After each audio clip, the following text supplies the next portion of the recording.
María de los Reyes Vila Pariente, que es actualmente magistrada de lo contencioso administrativo del juzgado número 11 de Sevilla. Bueno, igual que habla con todos, es que lo hablábamos ayer también, que la última vez que nos vimos fue el 13, creo, de marzo del año 2020, en un curso del Consejo, de los pocos que yo dirijo, pero de la casualidad, y como yo sé que es una experta expositora y, aparte de ello, una magnífica magistrada y que se estudia muy bien los temas, pues coincidió que justo el día antes de cerrarnos a todos sobre el tema que hemos tratado el primer día en estos temas, estábamos allí dirigiendo un curso. Y desde ese día hasta hoy no nos hemos visto. Pero yo, cuando iba a organizar este curso, tengo que pediros otra vez disculpas porque creo que he introducido tantos temas, quizá por mi ansia de que tocásemos muchos temas y muy difícil, pero la verdad es que también, como he dicho antes, no quería agobiar a los ponentes un día como el 30 de julio o el 29 o el 28 y les dije, bueno, pues hablar media hora, pero como os habéis dado cuenta todos podían haber hablado no media hora, sino una hora, hora y media, pero bueno, habrá que ir mejorando. En el futuro, los directores de los cursos, cuando sea el director del curso que venga, pues se va aprendiendo de los pocos defectos o muchos que se puedan dar cuenta. Como he dicho siempre, voy a presentar a Reyes Vila Pariente, aparte de que es una magnífica magistrada, ha sido titular del juzgado de primera instancia número 29, creo que de Sevilla, que estaba especializada en cláusulas suelo, de lo que ya hemos hablado, y de condiciones generales. Como ella exponía, es un tema que jurídicamente no es muy complejo, y lo que se decía el otro día, como dijo ayer el representante de Telefónica, estamos matando moscas a cañonazos, porque estamos utilizando unas infraestructuras que son costosas para resolver asuntos repetitivos, súper repetitivos, que tendrían que tener otra solución. Ha sido decana de los juzgados de Jerez de la Frontera desde el año 2014 y también ha sido titular del juzgado mixto número 2 de Rota, desde septiembre de 1999, que fue cuando yo empecé la carrera judicial. Y también es una magnífica candidata a vocal del Consejo General del Poder Judicial por parte de la APM, y además esperemos que ella, cuando se renueve dentro de 2, 3 o 5 años, como es joven, pues seguramente podrá ir. Y darte las gracias por estar aquí con nosotros el 30 de julio, yo encantado de oírte y seguro que estoy convencido que lo vas a hacer francamente bien. Bueno, antes que nada quiero dar las gracias a la Universidad Complutense, a la Asociación Profesional de la Magistratura y, por supuesto, al director del curso, a Juan Ángel, por haberme invitado a participar en este curso que me parece de rabiosa actualidad, interesantísimo, no solo por la actualidad de los temas que se tratan, sino también por la calidad de los ponentes. Para mí, pues, es un honor haber podido participar en él, porque evidentemente, aunque no sea así, yo sí considero que soy la que quizá tenga menos mérito de todos los que han podido intervenir y quizá la menos capacitada, y en todo caso intentaré, pues, en estos 40 minutos, 45 minutos que me quedan, para no agobiaros, no agotaros, no llevaros hasta la extenuación, porque después de toda la semana supongo que estaréis cansados. Aparte que insisto que evidentemente todos los que me han precedido en las intervenciones en este curso pues son de muchísima mayor calidad que yo, y no tengo pese a todo lo que Juan Ángel ha dicho de mí, pues no deja de ser que soy una compañera más, que me dedico pues la labor del día a día a estudiar, a trabajar y en la medida de lo posible a formarme, como todos hacemos, ¿no? Supongo que además aquí, si hubiéramos tenido más tiempo, a lo mejor en un intercambio de opiniones, pues nos enriqueceríamos todos muchísimo unos con el debate con otros, que es lo que creo que se debe fomentar en todo este tipo de actividades formativas. Quiero, pues nada, empezar a hablar del tema, entro en materia, y el título de mi ponencia, cuando me lo dijo Juan Ángel, es Medidas para una mayor efectividad del derecho a la tutela judicial. Como en un curso relativo al Poder Judicial y al Estado de Derecho, evidentemente hay que hablar del derecho a la tutela judicial efectiva, porque precisamente es el derecho que se consolida, o que es el pilar fundamental del Estado de Derecho, y la garantía que se ofrece al ciudadano precisamente para poder hacer legítimo o hacer valer sus derechos dentro de un procedimiento y un Estado de Derecho conforme a la ley.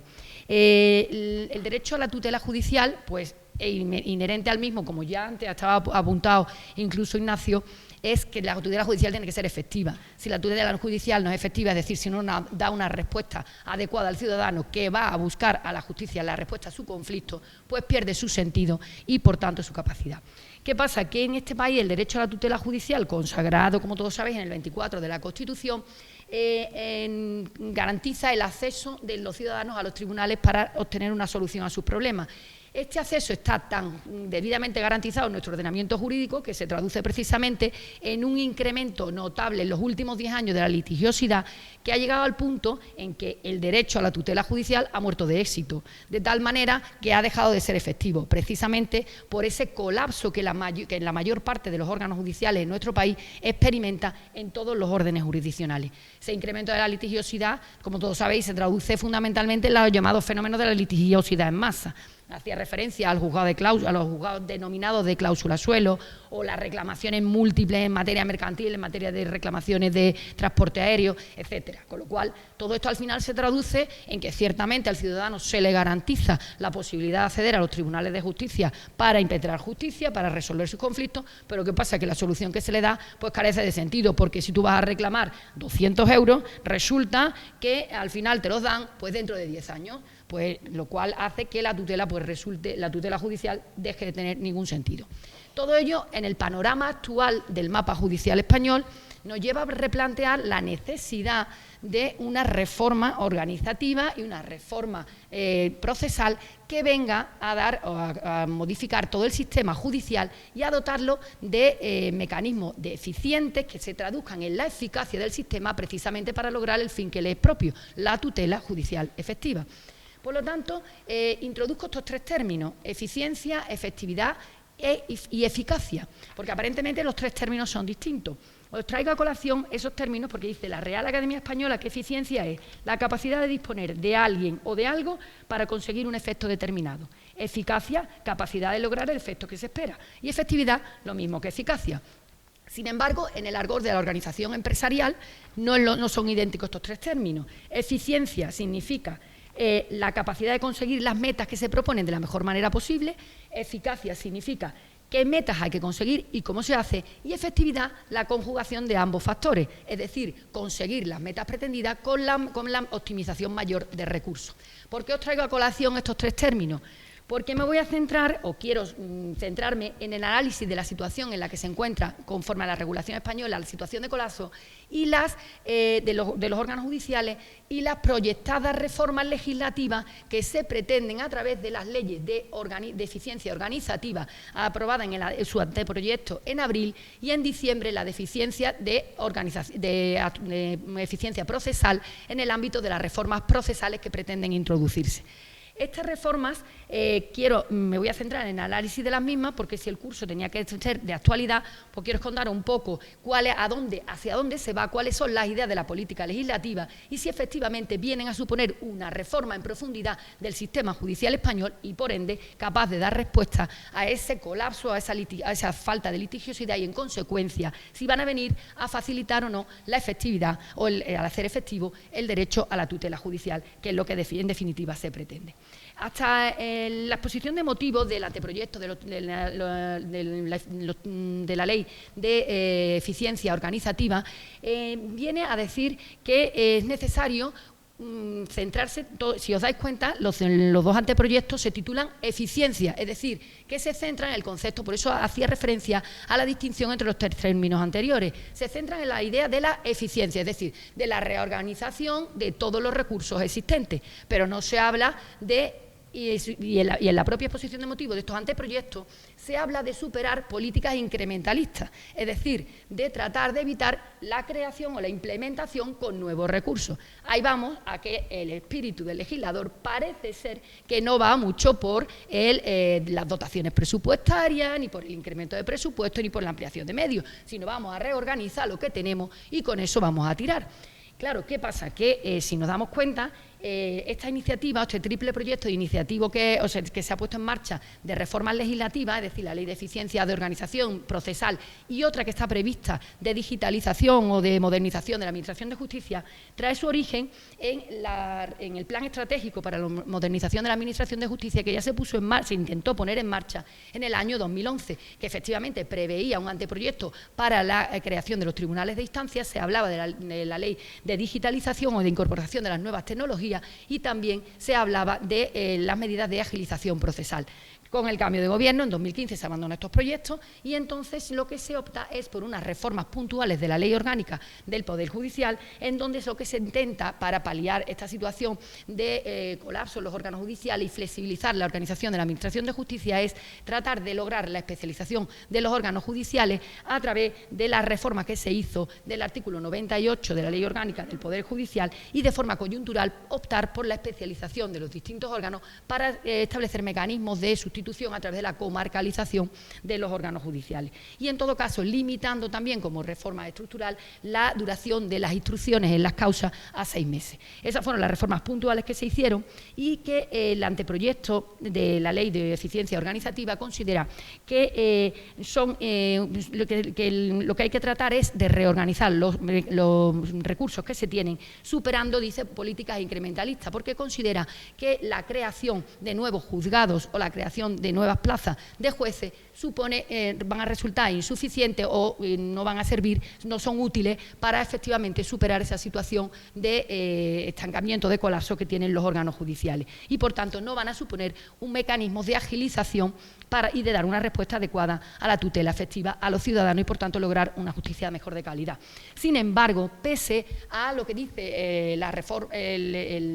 anteproyecto en su exposición de motivos, hemos de decir que las políticas incrementalistas sobre las que dice que se basa, pues no es que realmente han sido insuficientes, no tanto porque no sea necesario crear órganos, sino porque la creación de esos órganos ha sido en número muy pequeña. Y esto se traduce en que en España la ratio de juez por habitante es la más baja de todos los países de nuestro entorno. No es que lo diga yo, es que lo dijo la Comisión Europea en el examen, en el informe que aporta sobre el funcionamiento del Estado de Derecho de los distintos Estados miembros, recientemente publicada, hace como unos 10 días, que se dio a conocer como consecuencia de que se denuncia la situación de bloqueo del Consejo, la necesidad de renovación de los vocales, de la que se ha hablado largamente en esta semana, pero es que en ese informe también se alude precisamente a esta triple iniciativas de reforma legislativa y se ve con buenos ojos, con lo cual se intenta, desde la Comisión se anima a que continúe, se admira el esfuerzo que se ha hecho por la Administración de Justicia de la modernización o la digitalización, la incorporación de herramientas digitales que, sin embargo, como veremos, han resultado también insuficientes por la asimetría que se va a presentar en los distintos territorios, en los distintos órganos judiciales, pero también se insiste ahí, y ahí es donde se pone de relieve, que una de las grandes debilidades del sistema judicial español es la insuficiente o la baja ratio de juez por habitante que se ve en el resto de los países de los Estados miembros que integran la Unión Europea. Por lo tanto, se pone de relieve esta insuficiencia de medios personales y de medios materiales que debe ser implementada y, en consecuencia, el planteamiento de base o inicial de estos proyectos de reforma, que son la reorganización de los recursos existentes, ya empieza a cojear, a mi modo de ver, desde el principio. Y, por tanto, la reforma del sistema exige necesariamente no solo la reforma organizativa, no solo reformas procesales, sino también que se implemente o que se revise la totalidad de los recursos y que se haga una nueva reorganización, como veremos, tanto de la estructura territorial, es decir, tanto de la superación de la planta judicial existente que data desde el año 1988 y, en segundo lugar, también que se proceda, en todo caso, a dotar de medios, infraestructura, unificando, reorganizando los efectivos dentro de todo el territorio nacional, configurando la Administración de Justicia como una administración del Estado con independencia de que se traduzca, como ya se ha dicho, se haya transferido la gestión, pero no así debiendo adoptar un liderazgo para ello el Consejo General del Poder Judicial, como también se apuntó esa idea ayer. Pero, y ahora vamos a ver cuáles son los modelos de reforma que se proponen en estos anteproyectos de ley que quizá lleguen a ver la luz precisamente porque creo que por lo poco ambicioso del proyecto, aun cuando en las exposiciones de motivos se publiciten como algo muy novedoso y moderno, ¿no? Entonces, en este sentido, voy a empezar a distinguir entre las reformas organizativas en la Ley de Eficiencia Organizativa y luego las reformas que son procesales en la Ley de Eficiencia Procesal. En cuanto a la primera, la Ley de Eficiencia Organizativa se basa fundamentalmente en la creación de los llamados tribunales de instancia, las oficinas judiciales y las oficinas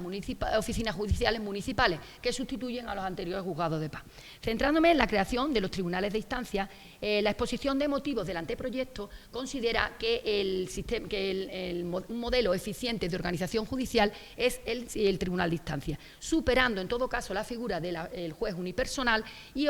estableciéndose como un modelo de organización colegiada. Ha de incidirse en que realmente lo que se está planteando es un modelo de organización colegiada, que no un modelo de resolución colegiada. Es decir, se equipara o se propone desde el anteproyecto que efectivamente en el primer escalón de la Administración de Justicia, es decir, en la primera instancia, se va a adoptar modelos que funcionen de la misma manera que la segunda instancia, es decir, a modo de cómo funcionan los órganos colegiados en las salas de los tribunales superiores de justicia o igualmente en las audiencias provinciales. Sin embargo, como veremos ahora mismo, realmente no se opta por eso, porque al final lo que se opta es por un modo de organización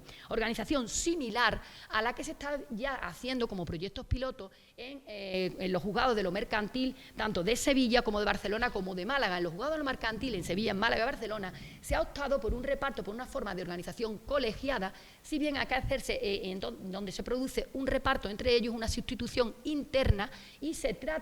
intenta, mediante reuniones, unificar doctrinas y establecer una unidad de criterio para mantener una misma línea, sin que en ningún caso exista reglamentariamente ninguna competencia que permita efectivamente, más allá de la buena voluntad de los que componen ese órgano, a establecer esos criterios de unificación de doctrina o de unidad de funcionamiento.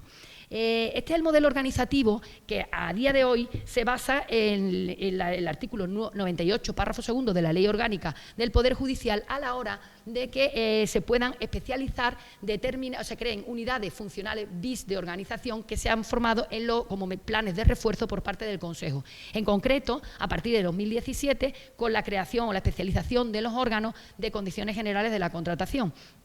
Para conocer de las acciones individuales de condiciones generales de la contratación, los denominados juzgados de cláusula suelo. Los conozco muy bien porque realmente,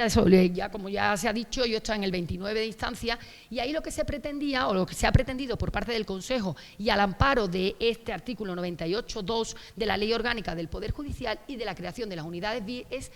subyace precisamente esa idea de organización colegiada que se pretende con los juzgados de primera instancia que se están proyectando en este anteproyecto. Por cuanto lo que se intenta es lograr la especialización en la materia y acordar una unidad de criterio, lo cual, y además aligerar la carga entre los distintos órganos que aparecen sobrecargados, es decir, compensando la carga dentro de un mismo orden jurisdiccional y un mismo partido judicial, compensar la carga de trabajo cuando unos aparecen sobrecargados y otros, es decir, repartir el trabajo para que se diluya entre varios tribunales a través de esos planes de refuerzo. Pero lo que se ha traducido es que estos modelos de funcionamiento, primero, que difieren de lo que se proyectan en la circunscripción territorial para la que se proyecta, porque hasta ahora la idea de los tribunales de instancia pivotaba sobre organizaciones de ámbito provincial, al igual que ocurre con las audiencias provinciales. Sin embargo, el anteproyecto del tribunal de instancia lo que lo circunscribe es al ámbito de los partidos judiciales, es decir, se van a crear tanto tribunales de instancia como partidos judiciales existen. De ahí que ya volvamos a dudar sobre si efectivamente le vamos a poner otro nombre a lo que ya existe, lo vamos a revestir de esa pátina y Europa va a estar muy contento porque estamos atendiendo unas reformas legislativas maravillosas que van a poner en marcha y van a establecer criterios de eficiencia, que están muy modernos y vienen muy bien para precisamente eso, dar una pátina de modernización a la Administración de Justicia. Pero que en realidad, si nos damos cuenta, el problema es mucho más profundo, porque no podemos, si el propio anteproyecto adolece de una serie de contradicciones internas, pues precisamente si se opta porque se creen estos tribunales de instancia para lograr la especialización acordando la unificación de criterios, si se trata de reorganizar todos los medios efectivos, de establecer un mecanismo de sustitución ágil y todo ello sobre la base de los antiguos partidos judiciales, pues ya existen esas contradicciones internas. Es imposible especializar cuando existen solamente 2 jueces. ¿A quién va a especializar si vamos a mantener la misma estructura judicial? Con lo cual, la especialización solo se va a poder lograr en las capitales de provincia. En realidad, como se está haciendo ahora a través de la distinción, de la separación de las jurisdicciones. Y en segundo lugar, pues tampoco se va a poder centralizar los servicios esenciales que en realidad deben coadyuvar a la Administración de Justicia. Es decir, me refiero a la creación pues, de servicios de equipos psicosociales, de medios técnicos necesarios como lo que se apuntaba ayer de cámaras GESEL, de equipo de un servicio de intérprete adecuado, etcétera, una serie de servicios que requiere el juez para que el servicio de calidad de la Administración que preste sea eficaz y ágil, de tal forma que os puedo poner de relieve, por ejemplo, la necesidad de equipos sociales, pues si mantenemos los mismos partidos judiciales, volverá de nuevo, cuando se necesite un informe psicosocial, habrá que pedirlo a la capital correspondiente, se pondrá en un plazo de espera y os cuento pues que hay un juzgado de familia que hay en Jerez de la Frontera, pues manda tu equipo psicosocial a Algeciras y entonces el pobre de Jerez que no tiene recursos para ir a Algeciras, pues no va y aparte que te han dado cita para 6 meses y al final el procedimiento de familia está paralizado durante un par de años esperando a que reciba un informe psicosocial. Eso lo pongo de ejemplo porque, claro, esa dispersión de medios vuelve a no encontrar su encaje, que es lo que se pretende según el proyecto para un ahorro de costes, porque así lo dice en la memoria de impacto normativo del anteproyecto, que dice que con este proyecto lo que se trata es de ahorrar costes. Pues no sé en qué forma se van a ahorrar los costes cuando efectivamente lo que se va a mantener es la misma estructura. Y en todo caso, si nos damos cuenta, con la legislación actual y con el modelo actual, pues ya superamos las deficiencias que el anteproyecto pone de relieve que se pretenden superar con este modelo organizativo. Y es, de una parte, la redistribución de la carga entre los distintos órganos judiciales, pues se reparte a través de un sistema, se hace a través de los planes de refuerzo. En segundo lugar, las sustituciones internas en esa forma de organización colegiada se suple actualmente con los planes anuales de sustitución y la unificación de criterios ya se puede lograr en el mismo sentido que se propone para los tribunales de instancia a través de las juntas sectoriales en donde se pueden adoptar criterios de unificación, o sea, se pueden adoptar unificación de criterios a través de la facultad que se prevé en los artículos 62 y 65 del reglamento de órganos de gobierno de la carrera judicial. Por lo tanto, es necesario, como ya digo, una reforma mucho más allá de lo que se está planteando. Y esa reforma pasa, en todo caso, por la reforma de la Ley de Demarcación y Planta Judicial y la revisión de los actuales partidos judiciales, para poder evitar la asimetría que se presenta tanto de medios personales y materiales y, sobre todo, también debe ir acompañada necesariamente de un estudio y un análisis profundo de las distintas cargas de trabajo y, por tanto, una reorganización de los efectivos que efectivamente y de la propia Administración judicial. Como decía, la ley orgánica lo que establece, por tanto, no es una forma no son órganos colegiados, los tribunales de instancia no son órganos colegiados como entendemos un órgano colegiado, sino una forma de organización colegiada, salvo en un supuesto residual, y es el que se prevé en el anteproyecto, en el artículo 84, que se prevé la posibilidad de una forma de actuación colegiada en el caso de los tribunales de instancia para determinados asuntos. Si en la redacción del precepto me parece que es o puede chocar directamente, aunque cuando se prevea como una medida de efectividad de la tutela judicial, pues choca yo creo que con el propio derecho a la tutela judicial, precisamente la vertiente del juez ordinario predeterminado por la ley, porque en este artículo se prevé la posibilidad de que, atribuido el reparto de un determinado asunto a un juez, con posterioridad y sobrevenidamente, en los supuestos que reglamentariamente se determinen, el presidente del tribunal de instancia podrá designar a otros 2 nuevos jueces o magistrados que van a conocer del procedimiento sobrevenidamente con aquel al que se le atribuyó el conocimiento por reparto, con lo cual esa designación sobrevenida de magistrados que vengan a conocer del procedimiento sin que se haya determinado cuál cuáles son esos supuestos objetivos, ni de qué manera ni cómo se va a designar a esos 2 jueces sobrevenidamente, ni tampoco en qué términos podrá o qué margen de actuación tendrá el presidente del Tribunal de Instancia, ni muchísimo menos si es en qué momento del procedimiento, ni en cuándo en el momento de la tramitación, ni siquiera si es para su resolución, creo que es bastante peligroso y que la redacción o el desarrollo reglamentario de este precepto es importante. Y en todo caso, lo que destaca es la facultad exorbitante que se le atribuye a los presidentes de los tribunales de instancia. Si bien debo determinar que los presidentes, por ello me voy a referir someramente a la reforma orgánica que se hace de los órganos de gobierno en la ley en relación con la creación de la figura del presidente del Tribunal de Instancia, los presidentes de secciones, porque en realidad los cargos gubernativos, tanto del presidente de la Audiencia Provincial como el presidente de la Sala de los Tribunales Superiores de Justicia, se le mantienen sus mismas funciones y competencias gubernativas. Sin embargo, se opta por la sustitución del juez decano. Si hasta ahora estábamos diciendo la importancia de la representación y la legitimidad que tienen los jueces decanos como el pequeño reducto junto con las salas de gobierno de participación de la carrera judicial, pues resulta que se plantea qué va a ocurrir con el presidente del Tribunal de Instancia. Es cierto que el anteproyecto en este sentido hay que destacar positivamente que mantiene el sistema de elección directa por parte de los miembros del propio Tribunal de Instancia de su presidente, de igual manera que se hace ahora, a día de hoy, con los decanos. La figura del presidente del Tribunal de Instancia prácticamente mantiene las mismas competencias, si bien con ciertas particularidades que diré ahora, de la figura del decano. Lo que no se entiende muy bien es por qué se le llama presidente de Tribunal de Instancia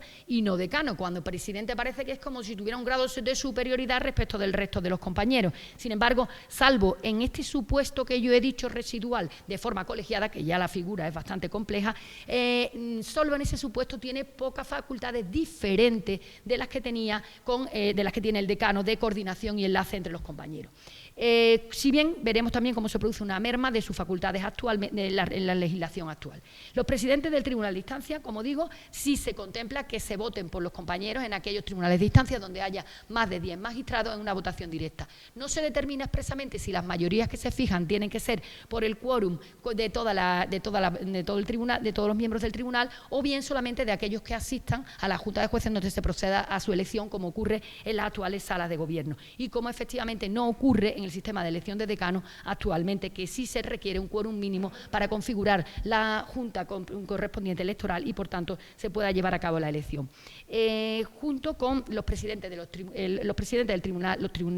tribunales de instancia,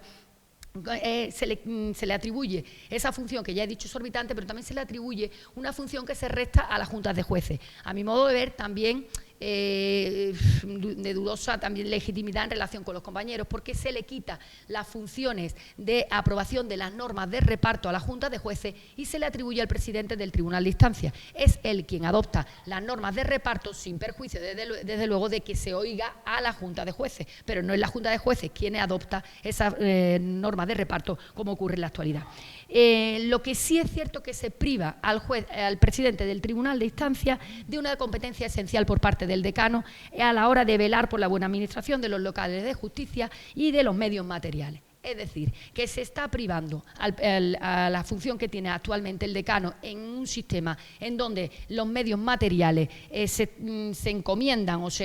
ha habido un control por parte de las administraciones prestacionales, cosa que también se ha puesto de relieve, lo que supone una injerencia del Poder Ejecutivo sobre la función jurisdiccional. De tal manera que no tiene ningún sentido que se prive a aquel que conoce directamente las necesidades de los órganos judiciales, porque es el presidente del Tribunal de Instancia, y se le encomiende pues a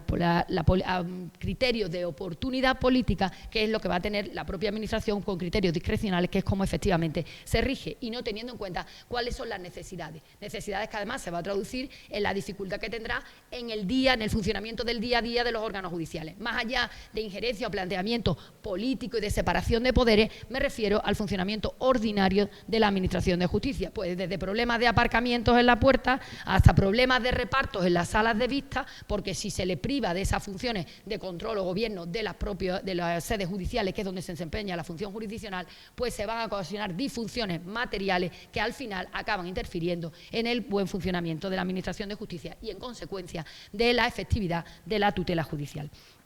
Junto con los presidentes de tribunales de instancia, se crea la figura de los presidentes de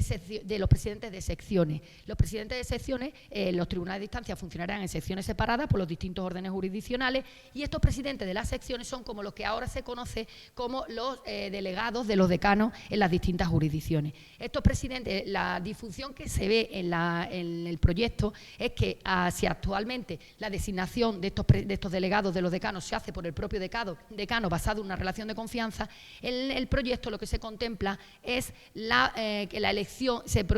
elija a estos presidentes de secciones por los propios integrantes de la sección con una elección directa, lo cual puede ocasionar grandes disfunciones cuando no exista esa relación de confianza, cuando exista un conflicto entre el presidente del tribunal de instancia y los presidentes de secciones, porque es difícil coordinar la presidencia del tribunal completo y las secciones por las distintas jurisdicciones. Esto yo creo que en política legislativa lo que responde es o subyace en la cuestión que se estaba planteando antes por Ignacio de divide y vencerás. Cuando tienes una junta de jueces dividida, enfadada por jurisdicciones, pues no va toda una, y las reclamaciones a esa administración prestacional, cuando te falte cualquier cosa, pues se diluye y dificulta. Como ha ocurrido precisamente últimamente en el tema de las reclamaciones de medios, cuando se hubo que reincorporarse después de la pandemia, la desescalada, pues ahí ha habido conflictos de todo tipo, se hizo por secciones y nunca se pudo, por lo menos desde el punto de vista de mi experiencia personal en Sevilla, fue caótico, cada uno va por su lado, no hubo una coordinación ninguna y fue la verdad que bastante problemático. Y entonces, pues, por eso creo que ahí debería, en todo caso, la reforma puede optar porque sea el presidente del tribunal de instancia quien lógicamente designe quiénes serán sus delegados en cada orden jurisdiccional para que realmente se adopten criterios de eficacia y que funcione de manera ágil la administración de justicia, que es el fin para el que se introducen todas estas medidas de eficiencia organizativa. También se crea por la ley los gabinetes técnicos de los tribunales de instancia a modo de los gabinetes técnicos del Tribunal Supremo. No entiendo en qué sentido, por qué esto es una medida de carácter eficiente ni de carácter eficaz, porque si realmente se aboga por la especialización de los órganos judiciales y el tribunal de instancia, lo que va a establecer son criterios de unificación de doctrina, no es necesaria la creación de estos gabinetes que además se van a cubrir, según el proyecto, por concurso de méritos y no por un concurso ordinario en donde se pueda acudir nuevamente al escalafón o a los criterios de especialidad como el resto de la provisión de las plazas dentro de la carrera judicial. Máxime cuando este concurso, en el concurso de mérito, en la comisión de valoración va a introducirse, hay un elemento que es un lag, en qué momento el letrado de la Administración de Justicia puede intervenir en una comisión de valoración para la provisión de plaza en un órgano que no tiene competencia ni organizativa ni competencia en materia de personal, sino competencias exclusivamente jurisdiccionales. Eso como crítica a la creación de esos gabinetes técnicos, que además genera una disfunción tremenda, porque si se cubren esas plazas, pues las vacantes que dejan esos titulares de los órganos, pues se quedan otra vez vacantes. Otra vez volvemos al problema de suplir esas vacantes y, por ende, acudir quizás cuando ya no exista plantilla suficiente a la justicia sustituta, que no es deseable según el propio proyecto, con lo cual vuelve a haber una contradicción interna en el proyecto. Junto con los... Yo creo que de tiempo voy bien. Vale, perfecto. Bien, pues junto con la creación de estos gabinetes se introducen también una serie de reformas puntuales y la correspondiente adaptación en la ley orgánica del Poder Judicial de determinados órganos. Ya se vislumbra la creación o aparece en el anteproyecto, se hace muchas veces referencia al juez de garantía. Se está vislumbrando y apuntando que viene la reforma de la ley de enjuiciamiento criminal, aun cuando no se diga efectivamente en dónde va a sustraer la instrucción del procedimiento, del procedimiento a los jueces, y se le va a atribuir al Ministerio Fiscal. De ahí que se haga referencia en muchos de sus artículos en el anteproyecto a los jueces de garantía. A mi modo, horrible, no creo que venga eso a agilizar en nada la Administración de Justicia y, por tanto, a dotar de eficacia al derecho a la tutela judicial. Pero bueno, en cualquier caso, ahí queda apuntado. Y también se apunta o se introduce una especialización de facto sobre los juzgados de familia, que no se contempla en la Ley Orgánica del Poder Judicial respecto de los juzgados de primera instancia o de los juzgados civiles, porque se considera que lo que se hace es que una de las secciones se dice en determinada determinadas capitales de provincia que tiene que asumir funciones exclusivas y excluyentes en materia de familia, enumerándose cuáles son las materias sobre las que efectivamente va a tener competencia, a diferencia de lo que ahora se hace, que es el sistema de que el Consejo especializa al órgano que considera oportuno y se establecen competencias que no son iguales para todos los juzgados de familia dentro del ámbito nacional. Por tanto, parece que se está creando una nueva especialización que, sin embargo, no se corresponde o no se regula en la Ley Orgánica del Poder Judicial. De igual forma, también se crea dentro de las secciones mercantiles una subespecialización en relación con la creación de jueces o de secciones destinadas a conocer solamente de concursos tanto de persona física como de persona jurídica, es decir, se recupera la competencia del concurso de persona física para los juzgados mercantiles, pero, ojo, ¿qué pasa? Que lo que se escupe, sin que se sustrae la competencia a los mercantiles, que se le traslada de las reclamaciones de transporte aéreo. ¿Qué pasa? Que son las reclamaciones masivas, las más voluminosas, las que suponen un incremento de la litigiosidad, y volvemos otra vez al mismo problema. Vamos a repartir la carga entre muchos para que la carga desaparece, que no existe ese colapso o no se ha producido ese tapón. Y ello porque realmente lo que se opta no es por atender o establecer un sistema que venga a hacer eficiente la organización que existe, sino simplemente lo que se trata es de repartir la carga de trabajo, pero sin hacer un estudio profundo ni adoptar medidas reales para trasladar la carga de trabajo del sistema a los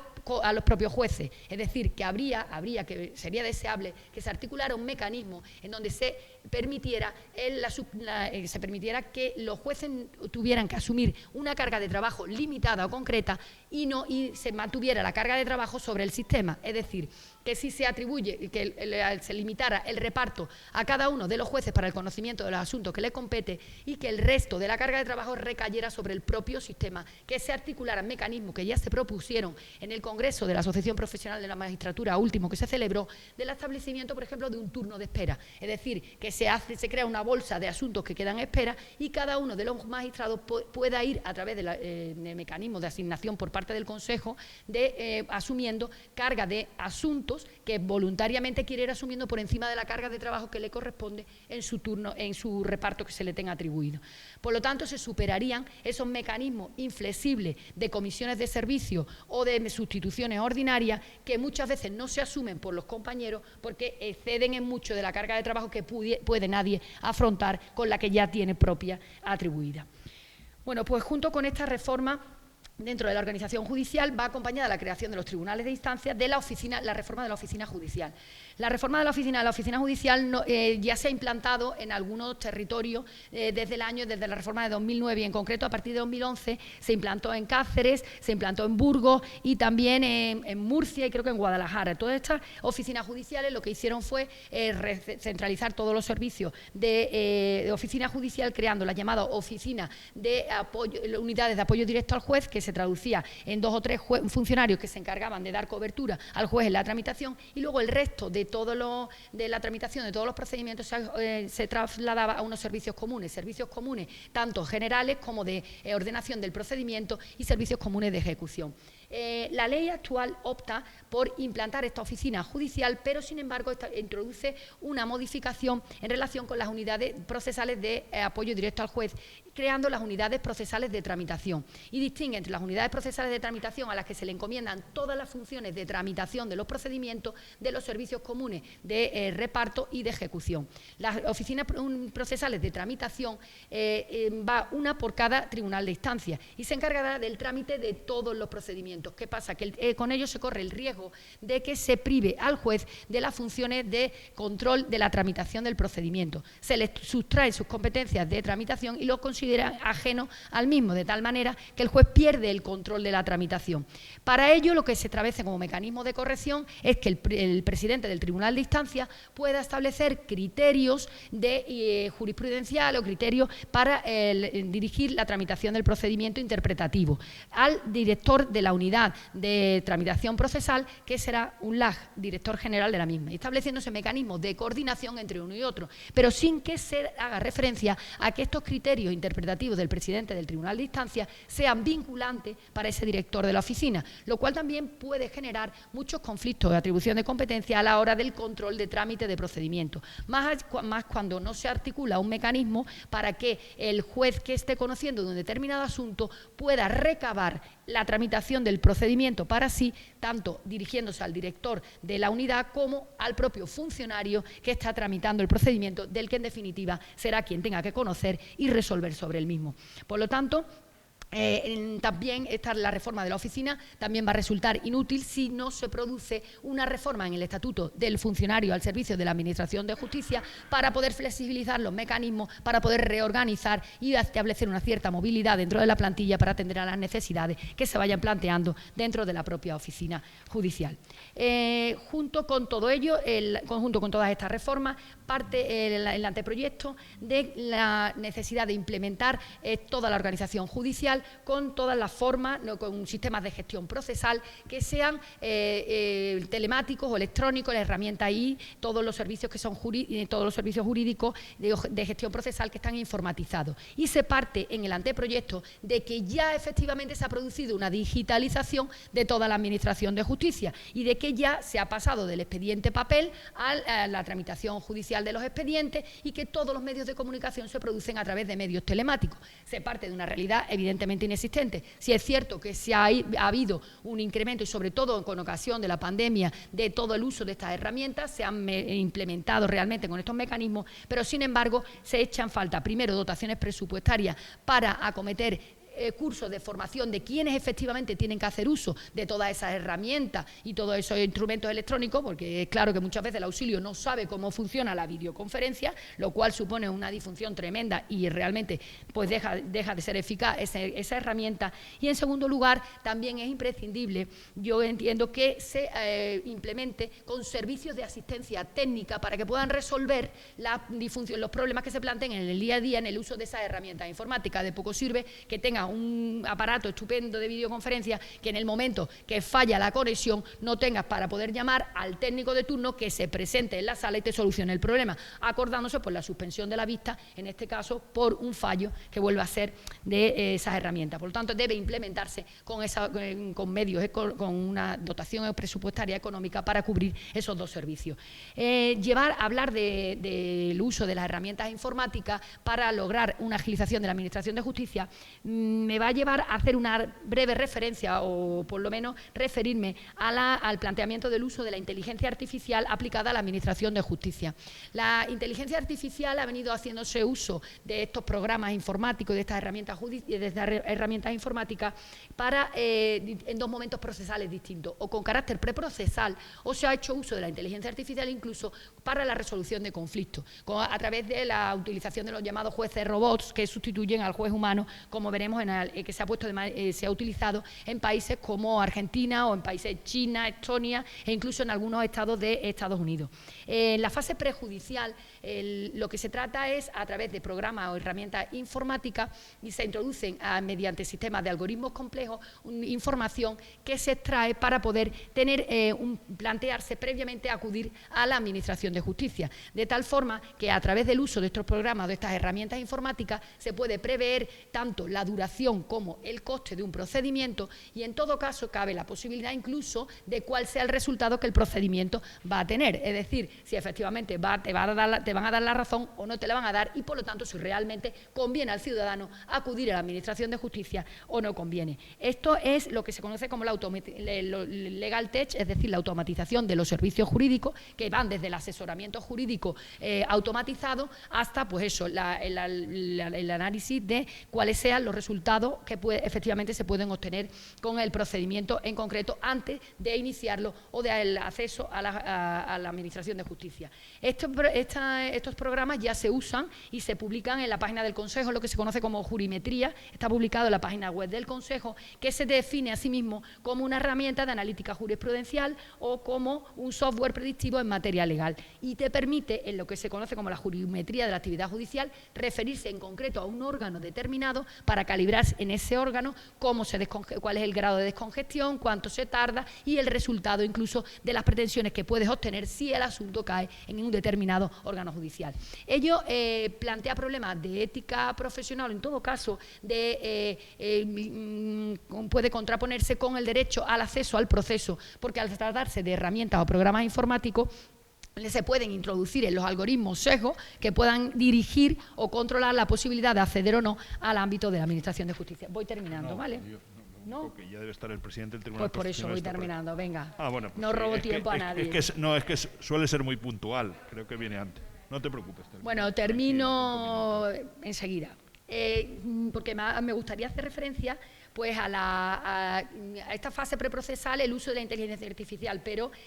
también se usa la inteligencia artificial, es que me llamó poderosamente la atención, para resolver controversias en países, pues eso, en sistemas como el de en China, donde todas las reclamaciones de contratación electrónica de consumidores se ve a través de un juez robot, es decir, se introducen los datos del procedimiento y te da la resolución, y sin perjuicio de que efectivamente sí es susceptible de recurso ante un juez humano, que al final es el último que puede tener la palabra y resolver. Y de la misma manera también este sistema se aplica en países como en Estonia, pero es que incluso en países de nuestro entorno, en Francia, ha habido un proyecto de reforma que contempla la posibilidad de resolución automatizada de determinados conflictos de escasa cuantía, decía el proyecto, y la escasa cuantía eran entre 4.000 y 6.000 euros, y resolver sobre esto para descongestionar reclamaciones tipo las de las condiciones generales de la contratación, es decir, de las cláusulas suelo o reclamaciones aéreas, es decir, todas aquellas que eran demandas estereotipadas en donde solamente se modifica el nombre de la persona, la cantidad, pero al final las demandas son prácticamente idénticas y requieren una respuesta cuasi automatizada. Y a ello se refería la posibilidad de hacer uso de eso. A nosotros, desde el punto de vista ético, nos puede parecer, o desde el punto de vista de la tutela judicial efectiva, evidentemente, pues nos choca enormemente, porque consideras que, claro, efectivamente, si la tutela judicial es un proceso judicial con todas las garantías, pues resulta que aquí de proceso judicial nada, de juez titular de la potestad, de la competencia del Poder Judicial nada, y aquí todo es una maquinita y rápidamente se resuelve. Pero sin embargo también podríamos preguntarle a los ciudadanos, que al final son los destinatarios de la Administración de Justicia. No digo que yo esté a favor o no del uso de esta inteligencia artificial, digo que es un debate que está ahí porque realmente podría plantearse para como un mecanismo o no, ya sería debatible, y en qué términos pues dar precisamente solución a esa eficiencia del sistema que responde o que conoce con una organización judicial, con jueces preparados, asuntos de escasísima cuantía y donde el coste, evidentemente la eficiencia es mínima, y en donde el coste de la resolución del procedimiento es pues, multiplicado por 1000 al coste de la propia reclamación. Yo estoy aburrida de ver pues reclamaciones de 100 euros, de 800 euros, pero no, mi sorpresa son las de las multas de tráfico de 70 euros de aparcamiento. O sea, eso ya es como me quedé helada, porque digo, me parece increíble. Bueno, pues todo esto son medidas que tienden o deben tender a lograr que la tutela judicial sea efectiva. Por último, quiero hacer una referencia última porque me parece bastante interesante y creo que eso sí que sería un mecanismo que dota de eficacia a la tutela judicial, y es la reforma que se introduce en el anteproyecto de medidas de eficiencia procesal, o que se propone, no se introduce, se propone introducir, que sin embargo ha sido, el proyecto de la ley ha sido objeto de informe por parte del Consejo recientemente y ha criticado determinados... 2 minutos. Ha criticado varias cuestiones que yo también quiero criticar. En concreto, este proyecto de eficiencia procesal parte de que los mecanismos para la eficiencia procesal son, de una, el uso de las actuaciones, el uso de los medios telemáticos para las actuaciones judiciales, y por tanto considero que mecanismos que se utilizaron en un primer momento para hacer frente a la situación de crisis en la pandemia tiene proyección de que se quieren ampliar como de uso preferente a las actuaciones judiciales, donde prima el principio de oralidad y mediación, creo que eso, a mi modo de ver, es contrario al derecho a la tutela judicial efectiva y sobre todo a un proceso con todas las garantías. No se puede sustituir las vistas conforme al principio de oralidad y mediación por vistas telemáticas como uso, salvo en supuestos excepcionales, el uso de la videoconferencia cuando efectivamente lo justifiquen las necesidades, pero en ningún caso todas las actuaciones judiciales a través del sistema telemático, al igual que se propone que todos los medios o los medios de comunicación, todas las actuaciones de comunicación se hagan por medios telemáticos, cuando ya el Tribunal Constitucional dijo que el primer emplazamiento tiene que ser de carácter personal. En todo caso, sí que quiero destacar que sí me parece positivo una de las reformas que se proponen y es la utilización de las sentencias in voce. Creo que debe promoverse el uso de estas resoluciones judiciales. Se prevé en todos los órdenes jurisdiccionales, reduciendo, sin embargo, a los procedimientos que se consideran más simples, es decir, al procedimiento abreviado en la jurisdicción contenciosa, los verbales hasta determinadas cuantías y, en todo caso, en las sentencias que se consideren firmes, e igualmente también trasladado al ámbito de la jurisdicción social. Considero que las sentencias in voce agilizarían mucho todo este tipo de reclamaciones que se consideran que no tienen una dificultad técnica para el juez, por supuesto es dable al juez. En todo caso, la resolución no le priva de la necesidad de que sea motivada, se puede motivar verbalmente, de hecho cuando resuelves cualquier recurso en sala se hace motivadamente, y en todo caso que está garantizada la documentación a través del acta de la grabación. Si todos los juicios se graban, pues tenemos una grabación que es un acta grabada que reproduce tanto la imagen como el sonido, y en consecuencia ahí se contempla dicha motivación, sin perjuicio de que si es susceptible de recurso, quepa la posibilidad, como se hace en derecho comparado, concretamente en el derecho anglosajón, de dar una resolución motivada, es una sentencia con una motivación mínima en la que se ha fundamentado y en todo caso en donde se contenga el fallo. Y con eso la documentación, pero no que se tenga que volver a documentar en ningún caso. Creo que eso agilizaría mucho el procedimiento y reduciría mucho la carga de trabajo innecesaria por parte del juez que ya ha motivado debidamente esas resoluciones. Entiendo, por lo tanto, que con todas las reformas proyectadas, que no digo que no se tenga buena fe e intención de impulsar una reforma judicial que permita descolapsar o paliar el incremento de litigiosidad que ha provocado el colapso de muchos órganos judiciales, pero que, sin embargo, considero que es mucho menos ambiciosa de lo que pretende y que, en todo caso, hace necesario una revisión y acometer una reforma en profundidad de toda la organización y, en general, de todo el sistema judicial. Muchas gracias por vuestra atención. Bueno, a ver si ahora se oye. Sí. Muchas gracias, Reyes. De verdad que cuando he hablado antes de Ignacio que había una presunción iuris tantum, pero yo estaba convencido que era iuris de ti, ya lo sabía. Y de verdad has hecho una cosa que para mí es imposible. Has hablado rápido, has hablado claro y has dicho muchas cosas. Para mí, entonces, la verdad es que ya, igual que dije antes con Ignacio y que he dicho con muchos de los ponentes que habéis estado aquí, estoy orgulloso de... Yo sabía que lo ibais a hacer bien, pero creo que realmente lo habéis hecho espectacular. Y tú, como te dije ayer, como le decía antes Ignacio, he dicho, pues no es casi una guinda, es que has puesto encima un techo del pastel, de verdad, que muchas gracias. Además, lo siento, porque esto a lo mejor, como he dicho antes, no era para oírte 3/4 de hora, sí, era para oíros mucho más, porque además, como nos conocemos, pero simplemente el presidente del Tribunal Constitucional, que es muy cumplidor de su horario, incluso viene antes, entonces, pero es habitual, entonces es de agradecer. Si os parece, pues hacemos una pequeña intervención si alguien quiere hacer alguna... Ya sé que es muy denso todo lo que ha dicho, son muchas reformas las que hay, y ya sé que esto daría no para una ponencia como ha hecho Reyes, sino para muchas ponencias, pero vamos a ser 5 minutos y acabamos. Venga, sí, Pilar. Y por lo tanto también justifica que uno de los servicios que peor han funcionado, como ha sido el servicio de la ordenación procesal Ciudad Real, ha sido uno de los primeros que fue piloto. Ya, por ejemplo, Guadalajara creo que ya se hizo sin SCOP, sea ahora el centro del proceso, y aquellas cuestiones que cuando ocurrían suspensiones en sala y tenían la hostilidad del SCOP para volver a señalar, las tramitaba la UPAD. Con la ley nueva, como desaparece la SUPAZ, y el juez no tiene un apoyo de personal para poder, de alguna manera, tramitar aquello en lo que va a estar al albur del director del procedimiento y del letrado concreto. Yo te quería preguntar sobre esa reflexión. Hombre, yo ahí ya os digo que he ido muy deprisa porque he intentado sintetizar con la premura de tiempo que tenía, pero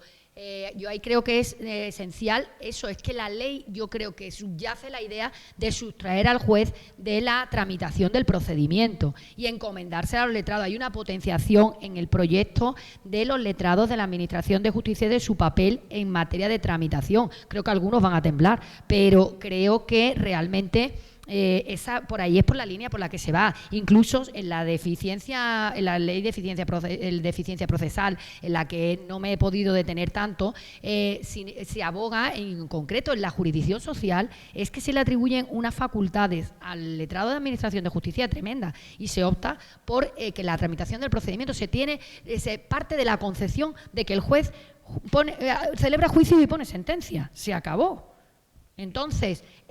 no es necesario que tenga ninguna relación con la tramitación del procedimiento y, por tanto, con esas oficinas judiciales. Para eso está el presidente, que ya se tendrá que entender con el director, que es otro letrado de la oficina. Y además, es lo que decía, al presidente se le atribuyen funciones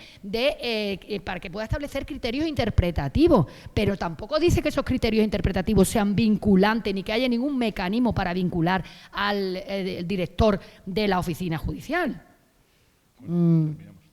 Bueno, me dicen que tenemos que terminar. Oye, no. Lo siento, y me hubiera encantado que hubiéramos establecido aquí debate de muchas de las cosas que he dicho, además muy atropelladas, perdonadme, ¿eh?